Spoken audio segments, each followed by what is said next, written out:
Hi, everybody. Welcome. I know you're here for two reasons. One, to hear about this fabulous book by this great author, and the other because it's 110 outside and it's cool in here. So please turn off your cell phones, everybody. Are they off? Thank you. Jamie Kabler, our inspiration, our founder, the reason we're all here.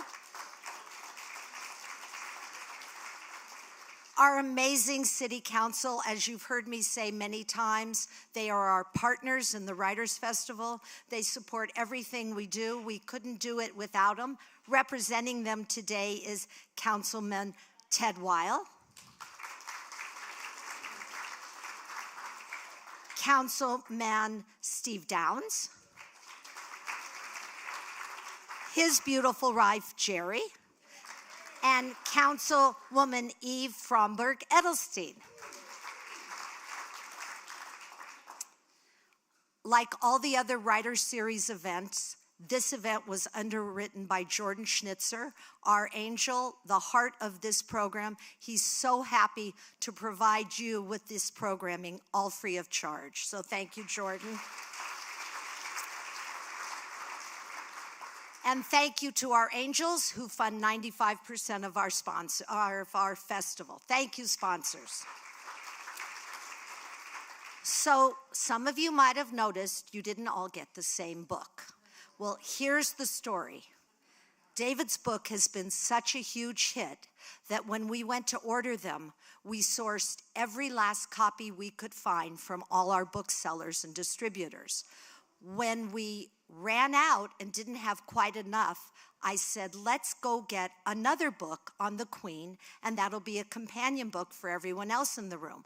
So I looked online. I found this book with a beautiful purple cover. I thought it would go good with the other books side by side. So I ordered 120 of them, and it wasn't until this morning when I saw them. It's a very little book. Erin suggested I owe all of you a magnifying glass so you can read it. But we do encourage you to either download David's book, get an e-copy for your Kindle, your book reader. You can check out an e-copy here at the library as well as a hard copy, or try audiobooks. Jamie listens to audiobooks all the time, and it's a great way to hear your book.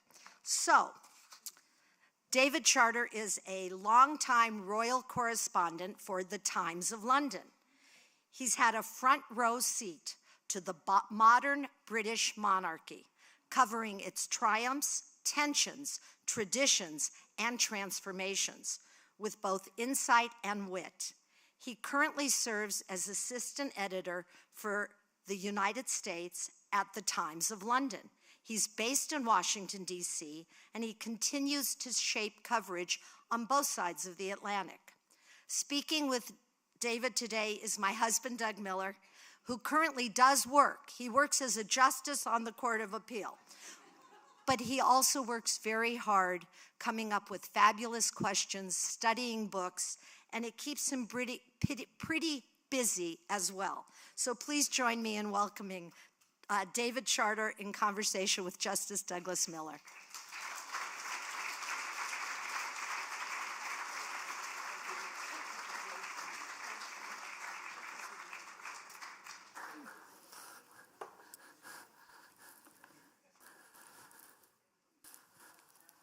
Oh, how is everybody? Are we surviving? It's only March. So welcome to the desert, and this really is the Thank desert, you. right? Many flowers are blooming in the desert. It's terrific here. Thank you. Thank you so much, everyone, for coming. It's a splendid audience. I had no idea that it would be such a large crowd would turn out on such a beautiful day. So I know I'm going to sound like a broken record, but Jamie's batting 1,000% because this is another really fun, interesting book. It's lighthearted in some sense, but it's a unique background and theory because it's also serious and involves diplomacy. So please go on Audible or however you can do them online and buy this book because I guarantee you will enjoy it. And you've heard me say this 1,000 times. It's full of facts, fun, lighthearted, and serious that I didn't know. So I heard you interviewed on about your book, and I thought it was so interesting. I had no intention to ask this, but the very first question the person asked was, what's the first question you're asked here in America when someone finds out you're from England? I wouldn't say it was always the first question, but it is a question that's always asked, and that is, what's going on with the royal family, David? What are they doing? And so inevitably you get drawn into the current intrigue about the royal family, which we're not going to go too much into that, I think, Doug, if that's okay with you, because you can read plenty about that in the tabloids. But we will touch upon what's happening after the Queen, because I started writing the book when she was still alive, actually, and sadly she passed away during the process of the book being made and coming out. And it does beg the obvious question, can the magic of the monarchy persevere? How long? And will the characters who we have to deal with the family that we've got, because it's hereditary. So we can't vote them out. You know, that's our head of state. So, but did it surprise you that in some sense America is so obsessed with the royal family? Not really, but as soon as I was getting into it, it became clear to me that there was a persistent fascination. I mean, obviously you can't turn on PBS without a documentary about Diana, right? So, but beyond that, the statistics for, say, the wedding of William and Kate, more people tuned in on TV in America to watch the wedding of William and Kate than watch the wedding of Charles and Diana. And you would think, oh, well, you know, Charles and Diana had such an allure, and perhaps as the generations change in America, it becomes more remote from the UK, which obviously has a lot of founding roots shared with America. But no, the interest seems to not only sustain but increase. To me, it's incredible. I'm still trying to understand it. I mean, there's an element of soap opera, of course, that we've touched on, but it's an element of grandeur, perhaps, and this hereditary principle that I don't think you have yet, again, in America.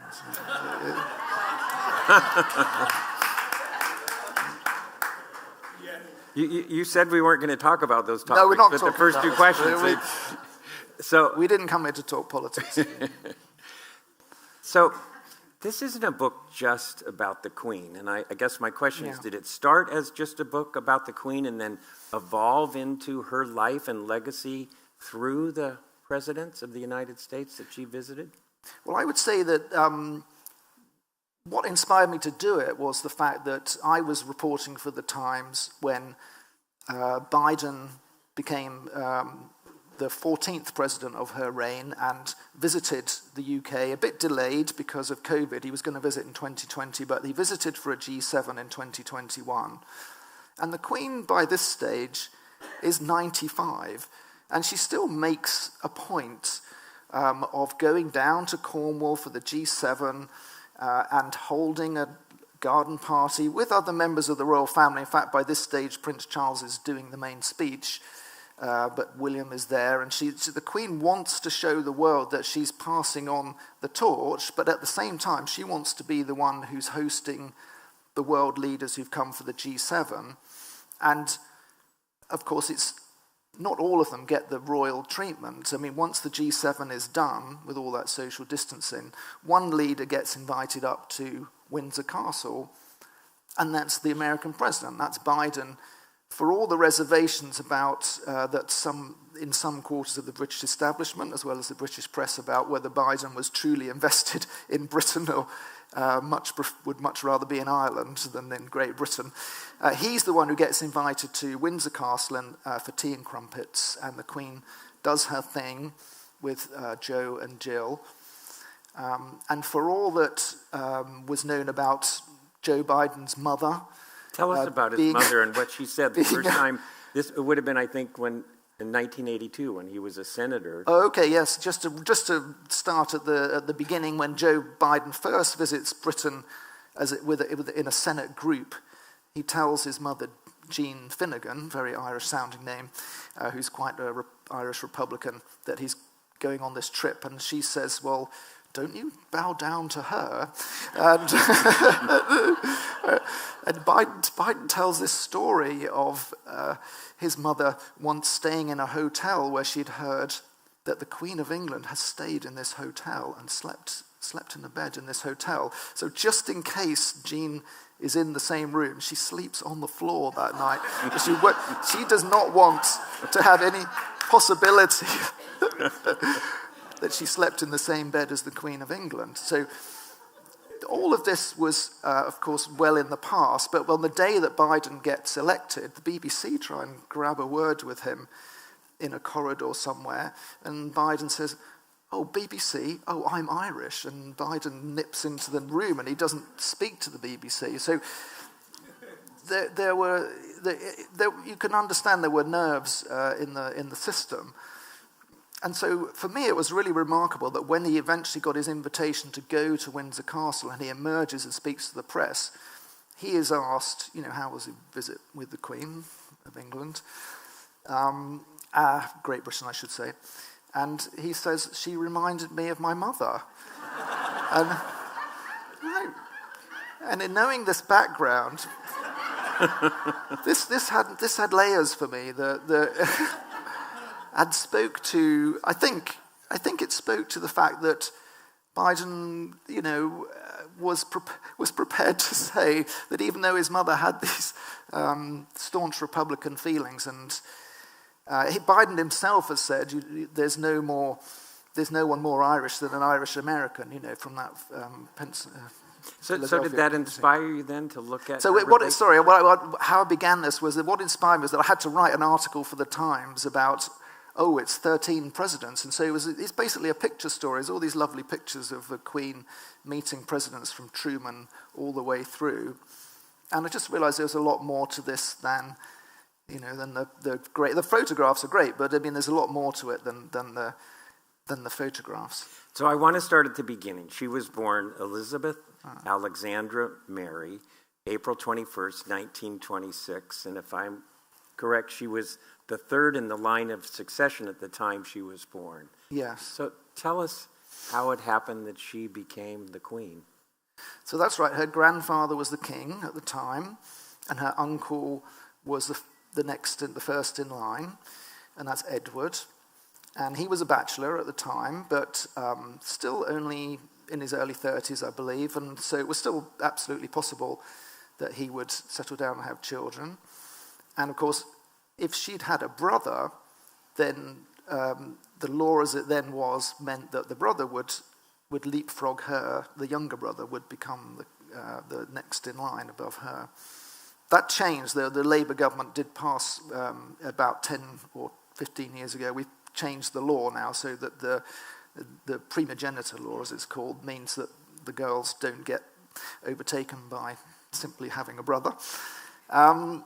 But she was third in line, and it wasn't foreseen that her uncle would meet an American divorcee a few years later, and this had never happened in 1,000 years of the British monarchical history, would forsake the throne for Wallis Simpson. All of this was in the future, and at the time it seemed very much like she would be one of those supporting royals who gets to open the new car plant or go to the Independence Day celebrations in Barbados or whatever, all the supporting royals do around the Commonwealth, but not to be the Queen. So her first trip to America, she was the first royal to fly across the Atlantic. It was October 8th, 1951. And there was two interesting aspects of that. First, the flight was delayed because her father was sick and convalescing and going to have surgery. And why was it delayed, the flight? Right. This was a big first trip to Canada, actually, and America, big North America trip for her and Philip, who at the time was Princess Elizabeth, or the Duchess of Edinburgh, and Prince, her consort, Prince Philip. But her father he was only 55, but he'd fallen gravely ill after the war. The war was he was a very private, shy man, George VI, and he was a very heavy smoker as well. He'd fallen very ill, and the British public was told he was having a lung operation. But what they weren't told was that he'd had one of his lungs removed, and they'd discovered lung cancer, and this was really a grim outlook. But he was sufficiently recovered from the operation for her to make the visit, but because it had been delayed by this sudden emergency, rather than take a cruise liner across as her parents had done, actually, to see FDR before the war. She flew across, and it was a nervous moment for the British establishment. They had placed warships in the Atlantic every few hundred miles, just in case there was an accident or somebody took a shot at them or something. But mercifully they made it to Canada originally, and then they spent one day. They came down to Washington and had this sensational 24 hours when most of Washington turned out on the streets, partly because Truman had given them the day off, but they all came out on the streets to see Truman drive in from the airport with her into town. So the other interesting fact was that I believe a ship took her luggage from London to Canada, and then the ship took her luggage back because there were how many different sets of luggage? There were 97 large cases of luggage on that trip. But it was, one has staff, and you need a few. You can't wear the same outfit 2 days in a row. All right, so the Queen's first official state visit was in, I believe, 1957. Correct, yes. And this was at a time where there was some tension between the United States and the UK over the British Suez Canal and the invasion and that aspect of that. So, the question I have is, did this kind of set the tone and start that her visits weren't just fun and dancing, that they had a serious aspect to them? I mean, this was at a time of real tension.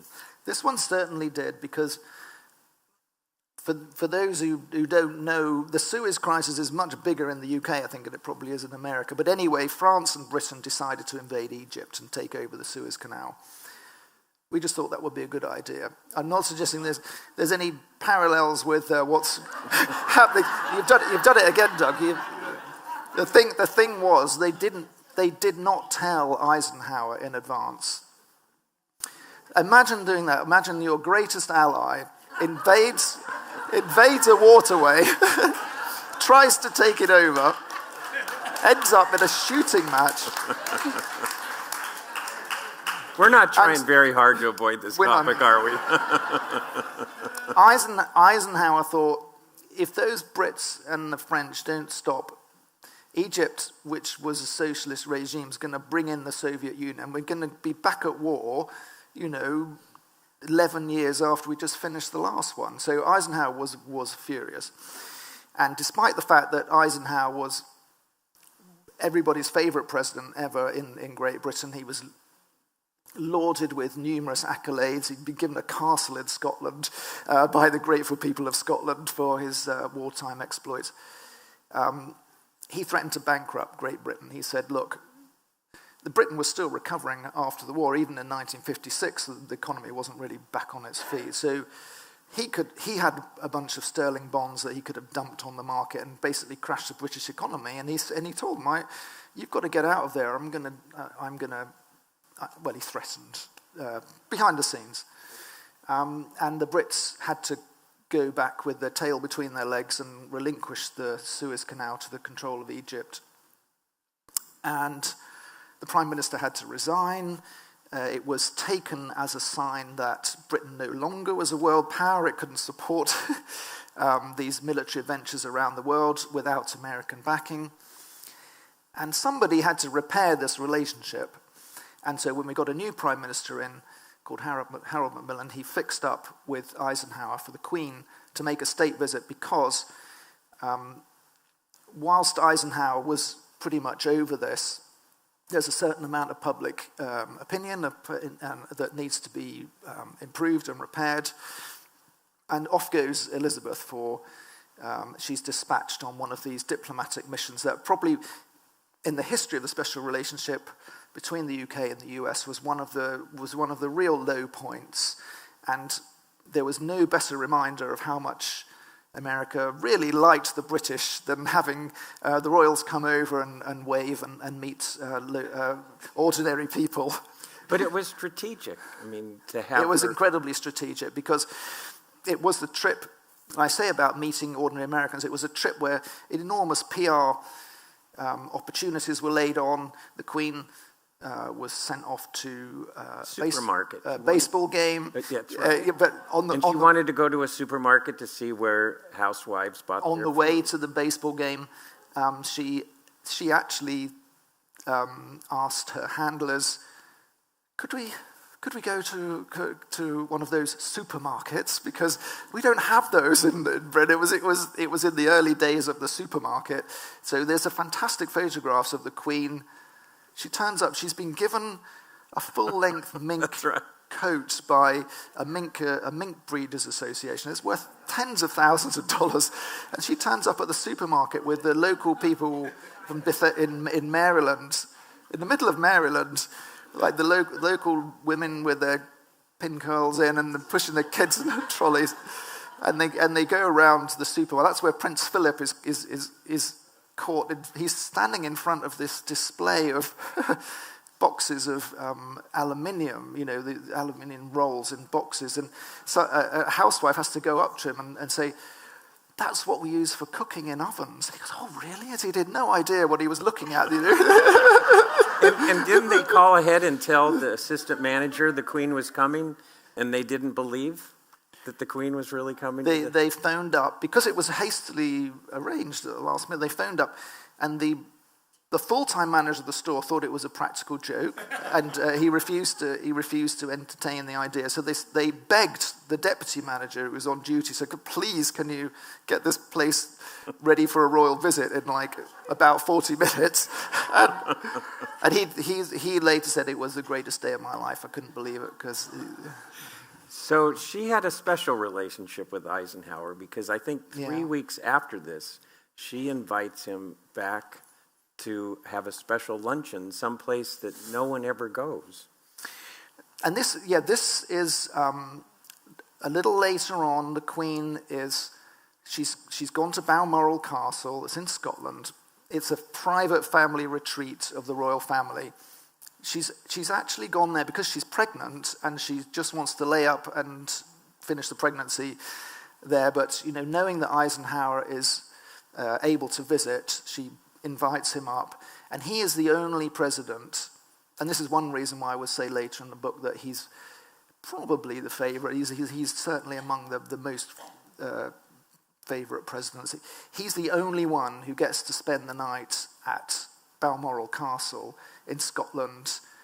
It's a private family retreat. It's where they go in the summer when things are quiet in London, and they go off to Scotland, and he gets to have a picnic with the royal family. And this is where the Queen, and Eisenhower talks about this, where she acts like the matriarch of the family. She puts on her rubber gloves to do the washing up. She makes her scones, like her pancakes on the hot plate, and later, of course, sends the recipe to Eisenhower.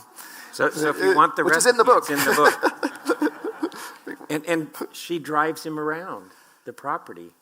Yeah, she does, because she, as you know from reading the book, she learned how to drive during the Second World War. She became one of the members of the royal family who wore the uniform.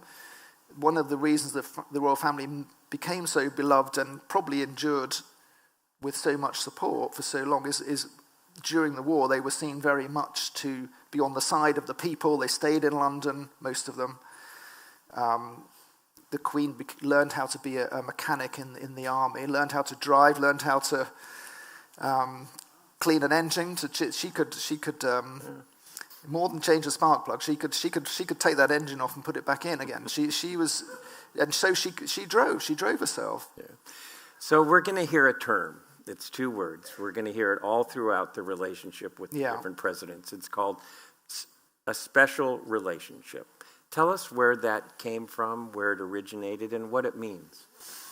So I've mentioned it already. It does come up a little bit too much, probably, but because she ended up being the embodiment of it, I guess. But it was Churchill who coined the phrase in a speech given in America, given in Fulton, Missouri, as the guest of Truman in 1946. In fact, almost to the day, 80 years ago, in March 1946. And this was his famous Iron Curtain speech, where Churchill speaks, obviously, about the future of the world. He's out of office, by the way, now. He lost the 1945 election, but he's still acting like the Prime Minister or the Foreign Minister. He's still going around the world giving those sort of speeches. And he's the one who says, well, what we need to have is a special relationship between Britain and its Commonwealth and America. He envisages it not just on the security or military level, but on the cultural and scientific level, of course. Churchill, our most famous example, living example then of the special relationship because of his American parentage. His mother was American. And he also took it upon himself to train up the Queen in international relations because he was her first prime minister. And so he was the one who basically told her, you must keep the Americans close, you must do all you can to nurture this special relationship, not just because of his own legacy, because he came up with the phrase, but because the Queen saw herself what the contribution of America to conquering Nazism and helping out in the darkest days of the war. Eisenhower oversaw D-Day when all the GIs came over. And these were the formative years for Queen Elizabeth. And this is the pattern that emerges through the book, really. This really sets up her mission for life, I think, which is why this book became one way of writing a biography of the Queen, that she was convinced that this transatlantic relationship must endure and that she must do her bit to keep it alive.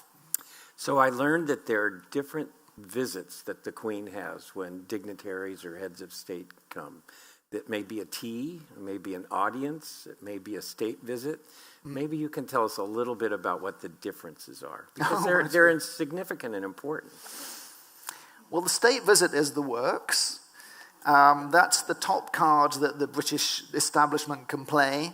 It's normally at least 3 days, maybe 4 or 5 days of visitations, dinners, a couple of side trips to a different part of the country, and an opportunity for a couple of big speeches, one over dinner, maybe one in or around Parliament.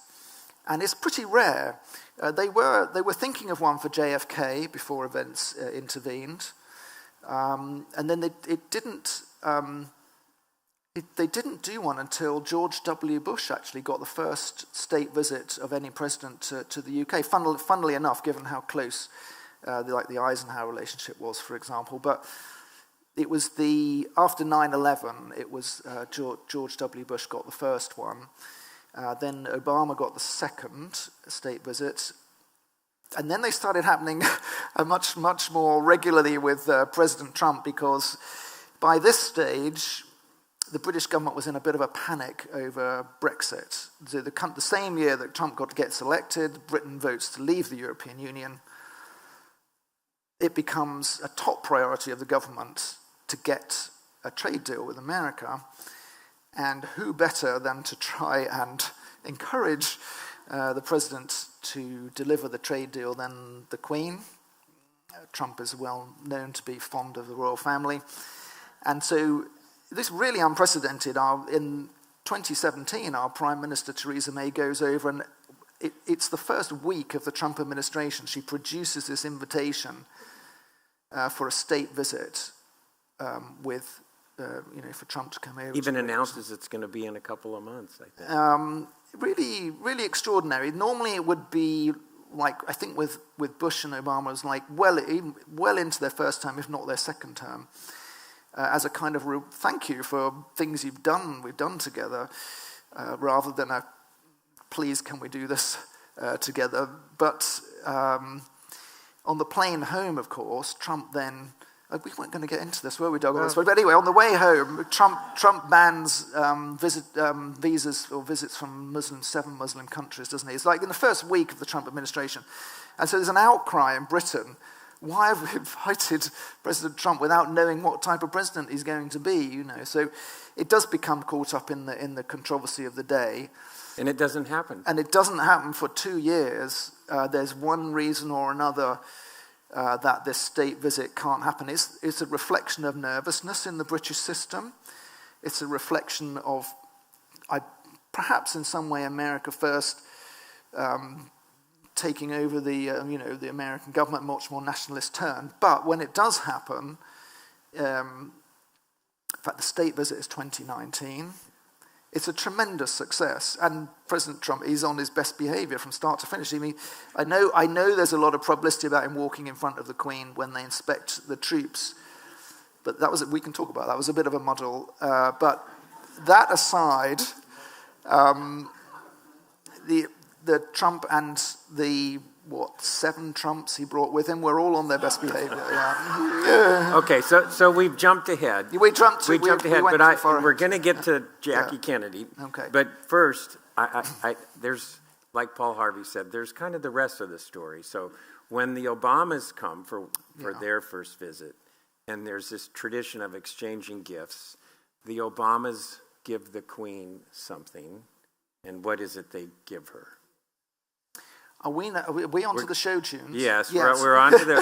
I figured since we went to Trump, we'll follow through. But they give her a brooch. Okay, and that's a gift on the second trip. That's right.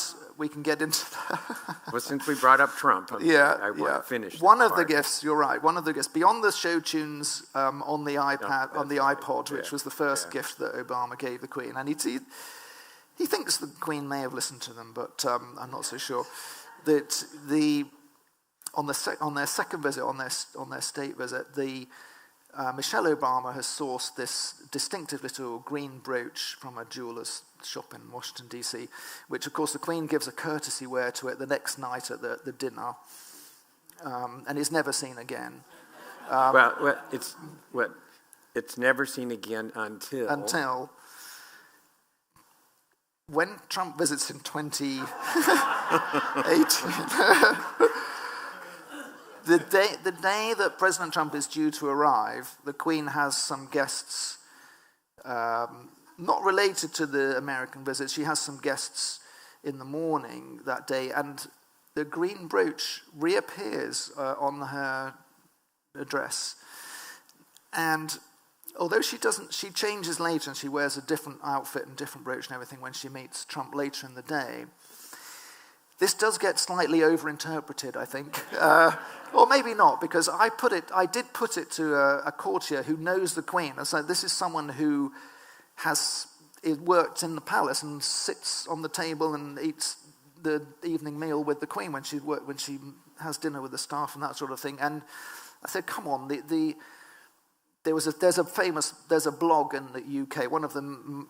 The huge subculture of royal blogs and podcasts and everything that's in the UK that noticed this reappearance of this brooch, and the Queen's got thousands of pieces of jewellery, of course, and she chooses Obama's brooch for the day that Trump visits.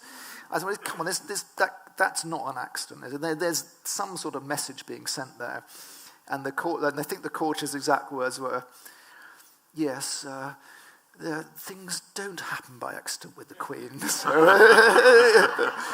Okay. So we think, but plausible deniability. This is the, of course, and it would be a diplomatic disaster if the Trump perceived to be slighted, or if any visiting dignitary perceived to be given some sort of rebuff by the Queen, and it is her job, and she's committed to her job, by the way, of making every single person she's presented with. It's usually the government, of course, that we were talking about types of visits, but it's the government that decides which heads of state from around the world are going to get the state visit. But we'll talk about it later. She also has a good sense of humor, so I'm just saying. Anyway, so let's go back to the Kennedys. The Queen had actually met the president when he was 21, and I think she was 12, and his father was the ambassador to England. So she was 12 and he was 21. But my question is, it's really serious. So we've all watched The Crown on the Netflix. We've all watched it. And it had these episodes about her relationship with Jackie. Is there any truth to that, how that was depicted in those shows?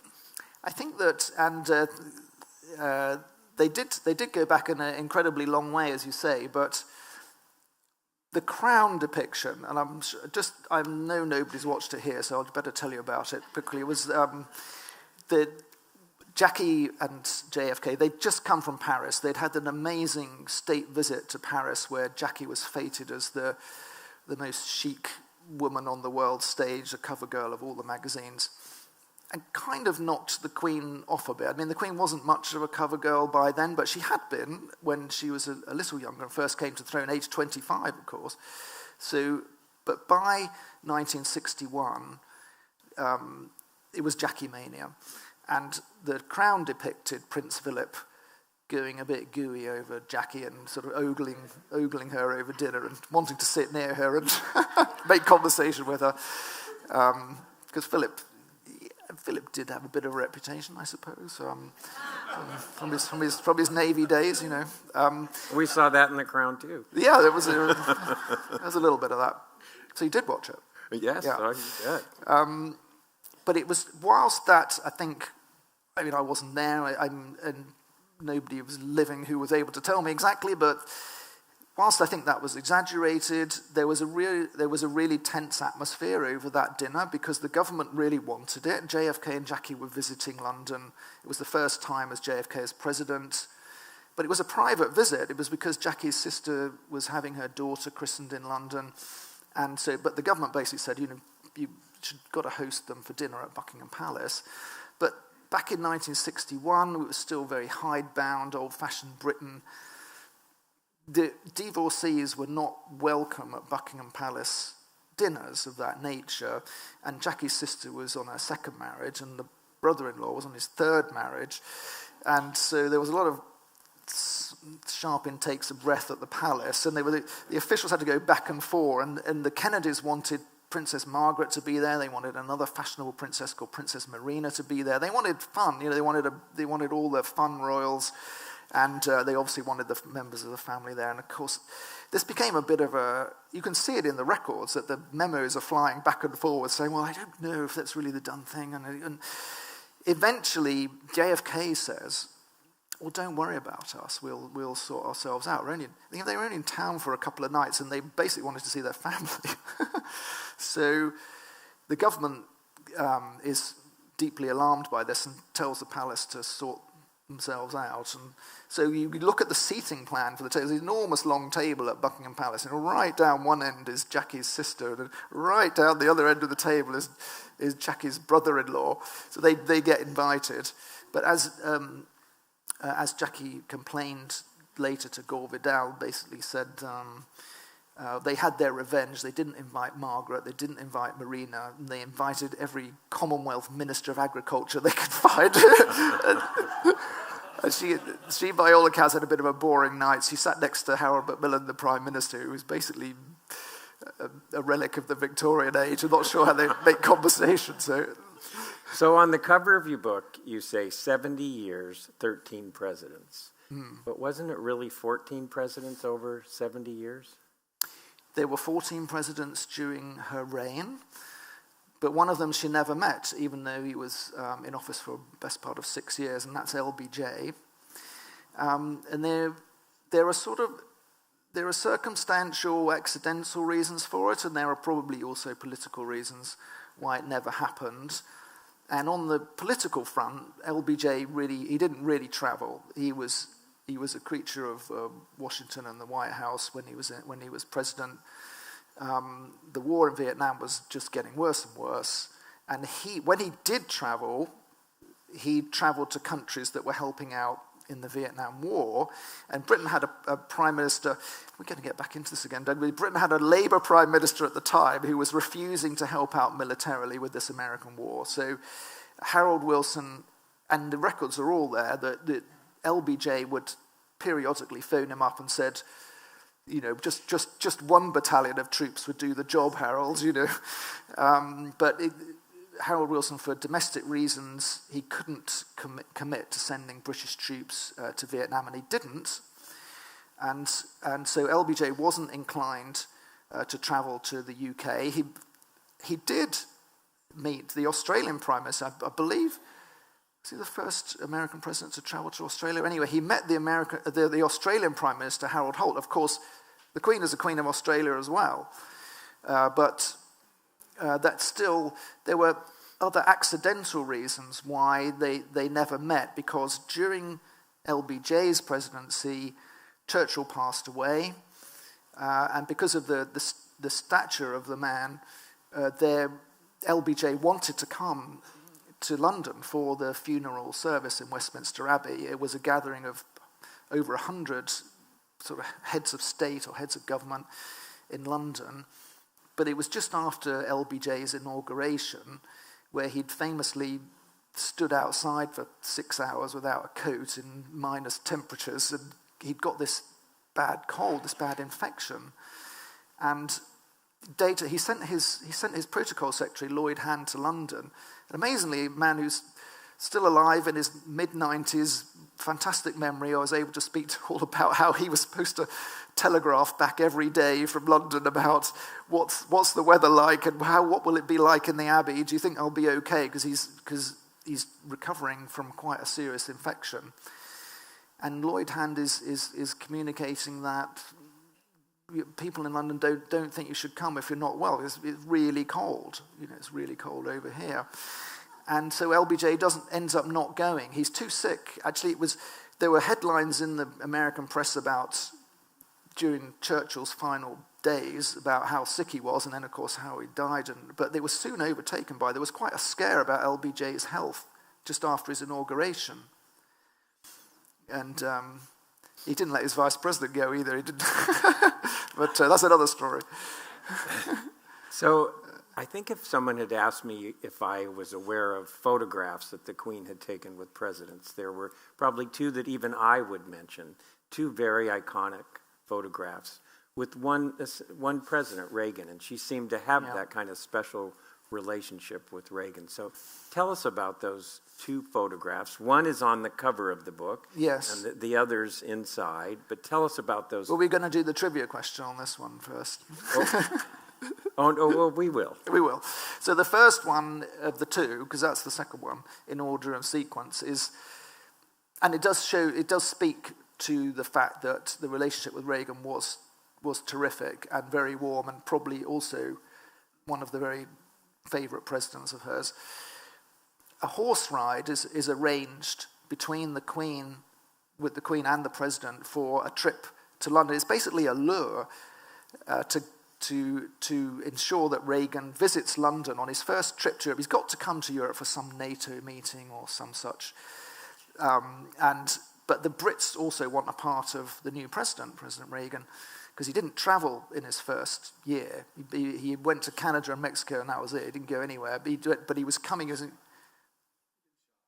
He'd been shot. He didn't want to travel. He couldn't come to the wedding of. Well, I don't think he was going to, but Nancy Reagan came to the wedding of Charles and Diana when there was another opportunity, but he was shot just before Charles and Diana got married. Good point, Jeremy. He didn't travel much. It was his first big trip to Europe is in 1982.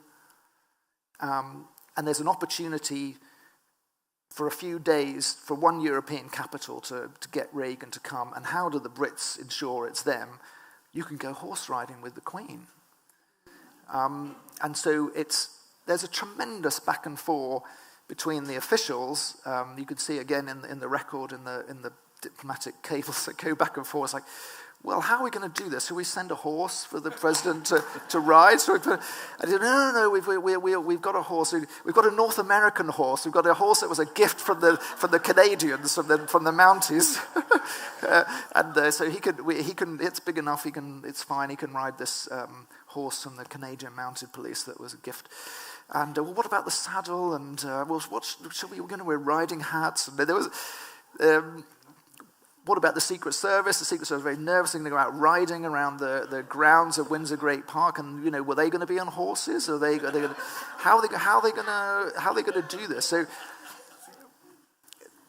there's a lot of diplomatic work to do when the president travels overseas. To make sure that all of the political arguments are addressed, so that nothing politically comes up. But the main arguments going on protocol-wise are all about this horse ride, which is basically the most intense and wished-for hour of the whole trip. And it's the event that clinches that London will get Ronald Reagan to visit on this first big European tour. And it makes for, I think, the most amazing photograph of where have you ever seen two heads of state conducting diplomacy, riding out on horses together. I don't know, it's never been repeated before or since. And it was part of the building up the close feeling between the nations that became so extremely important, because also in the run-up to this, Britain went to war. They had the Argentinians invaded the Falkland Islands early in 1982. The Americans with Reagan were doing shuttle diplomacy, trying to get everyone to calm down and back off. Thatcher wasn't up for backing off, of course. She sent a big fleet of warships steaming down to the South Atlantic. And we know much later, but it wasn't appreciated at the time, actually, that the Americans were giving a lot of help to the Brits in terms of satellite and that was something that the Queen knew, and her son Andrew was in the war as a helicopter pilot. It was personal for the Queen. She needed to thank Reagan, actually, but couldn't do it publicly in an open way for American ammunition and all the other things that America was providing for the Brits, because America was still, outwardly a neutral interlocutor between Argentina and Britain. But you can see in the archives the notes from Ronald Reagan saying, Dear Margaret, we will do all we can, best Ron, all this, the notes that have emerged from the 30-year war when you're allowed to look in the archives. The Americans were giving a lot of help behind the scenes that the Queen knew. By the time Reagan visited and did the horse ride and everything, her son was in mortal danger, that British troops were, and Argentinian troops, they were being killed. They were shooting at each other. So Reagan invites her to the United States to go to his ranch and to ride on a horse and do the same thing. Well, you're giving and it then away that's now. where this photograph comes from. They were unable to do the horse ride because of the weather. Yes. Tell us about this photograph, because again, it's so iconic. I don't know how well you can see it, but if you have the cover, it catches Reagan in this big, huge laugh. So how did that happen?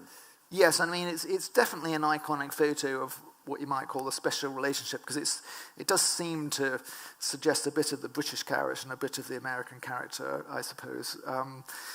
That, in fact, was a joke being told by the Queen, a scripted joke that was in her remarks, and one that she had rehearsed about a mile from here at Sunnylands. Because she came to Sunnylands for lunch. She came to Sunnylands for lunch as part of that trip, because Walter Annenberg was the American ambassador, and when he caught wind of there was going to be a California trip by the Queen, he offered up Sunnylands for lunch. And of course, so she came over, especially flown over on Air Force 2, up to Palm Beach Airport. Jerry Forden was invited. But it rained and it rained and it rained. It was February in 1983. It rained for 8 days solid on that trip, and the Queen rehearsed that line at Sunnylands because they weren't able to do everything they wanted to do, or they did brave a few golf carts and go driving around to have a look at the property. But tell us how the photographer got that picture. She's saying, yes, exactly. So the speech that she's going to give is given out in advance to the journalists to help them meet their deadlines.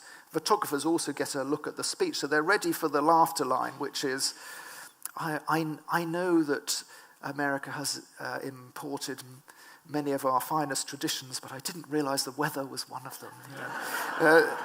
And the photographer knew when that line. So the photographer was in place. These are the days of the dark room where you don't know if you've got the picture till you go and use the chemicals and you see the picture emerging, and so the photographer had to be ready to capture the laugh line and then hope for the best, and this is the one that got it the best.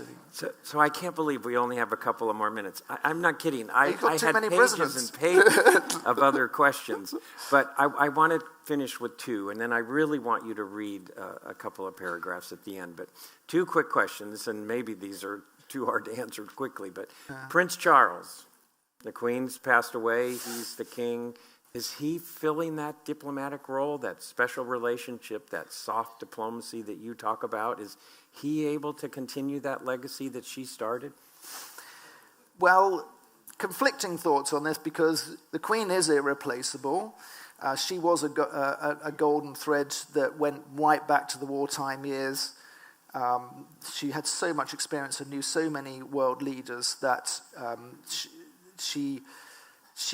that could not be replicated. Having said that, she ensured that Charles was trained up, and from the age of about 21, I think he was, when she fixed up with Nixon for him to make a trip to his first trip to America to go and see Nixon. He went with Princess Anne, actually, but they had a few days in Washington. And Nixon was a real royalist. He was quite an Anglophile who really enjoyed having them around, and also he tried to fix up the prince with Tricia, didn't he? There were quite a lot of events where. There were quite a lot of events where Prince Charles found himself sitting next to the one daughter of Nixon who wasn't married. That was Tricia Nixon.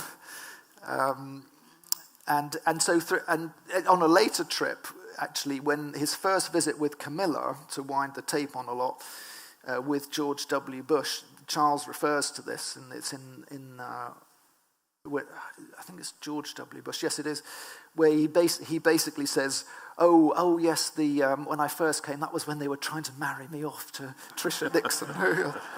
Tricia Nixon never spoken of this, by the way. I did see him. I could speak to her about it, but friends of hers say she was secretly dating her future husband at the time, but not even her dad knew about it. But that's off the record. So, what was the question again? Oh, Charles was the. So yes. I'm going to skip ahead because I want you to read this last couple of paragraphs, because your writing is so excellent, and you really have to buy the book, because I'm not kidding. I had pages and pages of great stuff. There's so much good stuff in here. Oh, that's but read this last paragraph for me. Debbie, I know it says 33 seconds, but as the judge, we're going to go a little longer in court today, so just relax. Well, you're giving away the plot here. 4 presidents stand out as particularly special to the British sovereign, spanning the 3 distinct generations of her reign. President Eisenhower knew her parents and was indelibly and heroically associated with her formative wartime years. He was the only one invited to stay at Balmoral and the only one who put her up in the White House private quarters. From her own greatest generation, Elizabeth formed especially close relationships with Presidents Reagan, who shared her love of horses, and George H.W. Bush. We didn't get into that at all, did we? Never mind. And from the baby boomer generation of her children, her favorite was probably President Obama. These US leaders were not only good company, their wives clicked with the royal couple, and perhaps most importantly, they also worked at the relationship with letters, phone calls, and visits that went beyond the standard diplomatic obligations. In addition, they all paid close attention to other royal generations. In Eisenhower's case, he remained close to the Queen Mother. He painted portraits of 2 of Elizabeth's children. Reagan and Bush both hosted Charles and Diana separately to the Queen. We didn't get into John Travolta, did we, as well? It's in the book. So while the Obamas met several times with Elizabeth's grandsons, William and Harry, and their own daughters were invited to Buckingham Palace when in London with their mother. And I do say as a parting sentence here, as for a favourite First Lady, officials who saw the relationship up close single out Barbara Bush, a fellow matriarch and animal lover. There is a big shout for Michelle Obama, actually, as well. I didn't put it there, but I do think that was amazingly, they struck up an instant rapport, despite there was an incident. We got 1 minute, haven't we? Sure, you go ahead. Where there's one of these dreary receptions for the G20, and they've all the Queen's got to meet everyone and try and remember who's the spouse of who, and tell funny stories, and Michelle Obama and the Queen are seen in close conversation just towards the end of the evening, and Barack Obama's off somewhere talking to Angela Merkel or something, and then Michelle Obama is seen to put an arm around the Queen's shoulder, and of course the courtiers and the Brits in the room are shocked, because you're told no one touches the Queen. She may offer you a gloved hand, which you may lightly shake, but that's as far as it goes. And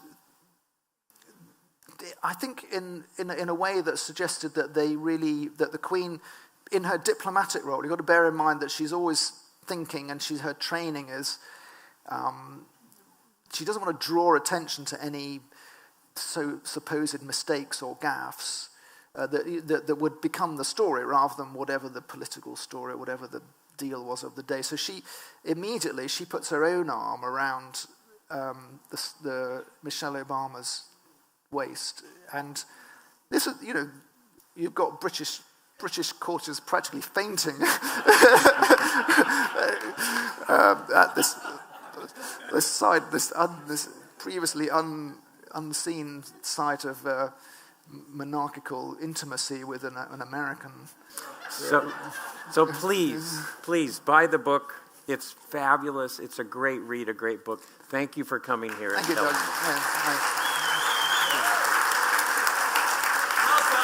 Thank you, David. Thank you, sir. Thank you. Put the lights on. Can I take a photo of the audience?